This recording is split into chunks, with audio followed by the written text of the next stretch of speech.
அண்மை செய்தியாக பார்த்து வருகிறோம்.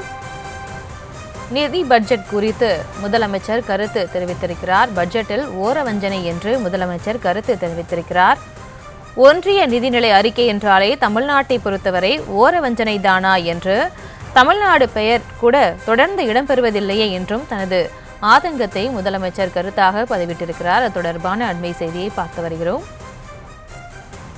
மேலும் விவரங்களோடு இணைகிறார் செய்தியாளர் பாரிகார்த்திக். வணக்கம், விவரங்களை வழங்கலாம்.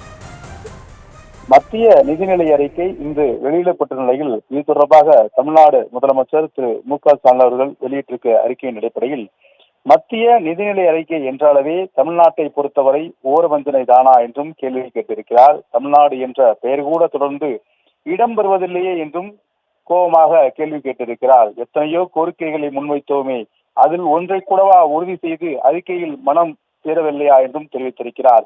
எத்தனையோ கோரிக்கைகள் தமிழ்நாடு அரசு சார்பில் மத்திய அரசுக்கு இந்த பட்ஜெட் தொடர்பாக பல கோரிக்கைகளை முன்னெடுக்க வேண்டும் என்று ஏற்கனவே தமிழ்நாடு முதலமைச்சரும் அதே போல அமைச்சரும் நேரடியாக சென்று கோரிக்கையாக வைத்தார்கள். அந்த கோரிக்கையின் அடிப்படையில் தான் முதலமைச்சர் இந்த கேள்வியை கேட்டிருக்கிறார். எத்தனையோ கோரிக்கைகளை முன்வைத்தோமே, அதில் ஒன்றை கூடவா உறுதி செய்து அறிக்கையில் சேர்க்க மனமில்லையா என்றும் தற்போது தமிழ்நாடு முதலமைச்சர்கள் கேட்டிருக்கிறார். மேலும் நெடுஞ்சாலைகள், ரயில்வே திட்டங்கள், கோவை மதுரை மெட்ரோ ரயில் திட்டம் என எதையுமே கொடுக்காது ஏன் என்று தற்போது அவர் கேள்வி கேட்டிருக்கிறார். எது இத்தகைய திட்டங்களுக்கெல்லாம் நிதி ஒதுக்காமல் தடுக்கிறது என்றும் மத்திய அரசை நோக்கி முதலமைச்சர் அவர்கள் கேள்வி கேட்டிருக்கிறார். மேலும் பொருளாதார ஆய்வறிக்கை, உயர்கல்வி நிறுவனங்களின் தர வரிசை அறிக்கை, நிதி ஆயோக் அறிக்கை என மத்திய அரசின் அனைத்து அறிக்கைகளிலும் முதன்மையாக இடத்தை பிடிக்கிறது தமிழ்நாடு என்று குறிப்பிட்டிருக்கும் முதலமைச்சர் அவர்கள் பக்கத்துக்கு பக்கம் தமிழ்நாட்டு செயல்பாடுகளுக்கு பாராட்டு பத்திரம் வாசிக்கப்படுகிறது. ஆனால் நிதிநிலை அறிக்கையில் மட்டும் ஏனோ இந்த ஆண்டில் தமிழ்நாடு முழுமையாக புறக்கணிக்கப்பட்டு வருவது ஏனும் கேள்வி கேட்டிருக்கிறார்.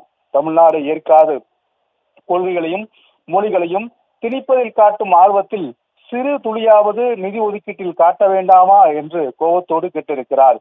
தமிழ்நாடு ஏற்காத கொள்கைகளையும் மொழிகளையும் திணிப்பதில் காட்டும் ஆர்வத்தில் மத்திய அரசு சிறு துளியாவது நிதி ஒதுக்கீட்டில் காட்ட வேண்டாம் என்றும் கேள்வி கேட்டிருக்கிறார். மேலும் தொடர்ச்சியாக நிதி ஒதுக்கீட்டில் இத்தகைய செயல்பாடு காட்ட வேண்டாமா என்றும் தற்போது கேள்வியாக வினவியிருக்கிறார். மத்திய அரசானது தன்னுடைய திட்டங்களில் தன்னுடைய பங்கு தொகையை குறைத்துக் கொண்டே வருவதால் மாநில அரசின் நிதிச்சுமையை அதிகரித்துக் கொண்டே வருகிறது என்றும் பல்வேறு திட்டங்களில் மிகவும் குறைவாக மானிய தொகையை வழங்கும் மத்திய அரசு அதிலும் பல்வேறு கட்டுப்பாடுகளை தமிழ்நாட்டுக்கு மட்டும் விதித்திருக்கிறது என்றும் தெரிவித்திருக்கிறார். விளம்பர மோகம் கொண்ட மத்திய அரசு திட்ட விளம்பரங்களில் மத்திய அரசின் முத்திரை இடம்பெறவிட்டால் திட்டம் சரியாக செம்மையாகவும் செயல்படுத்தாவிடனும் நமக்கு சேர வேண்டிய திட்ட நிதி விடுப்பதில்லை என்றும் சுட்டிக்காட்டியிருக்கும் முதலமைச்சர் அவர்கள் விளம்பரம் ஒன்றையே பாராட்டும் மத்திய அரசு மக்கள் நலனில் எந்த ஒரு அக்கறையும் காட்ட மறுக்கிறது என்றும் கேள்வி கேட்டிருக்கிறார்.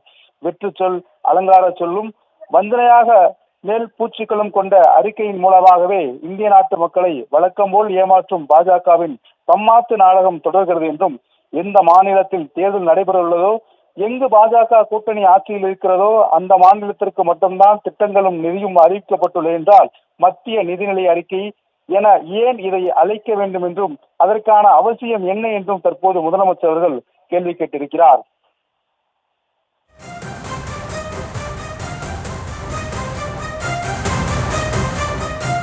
விவரங்களுக்கு நன்றி பாரிகார்த்திக்.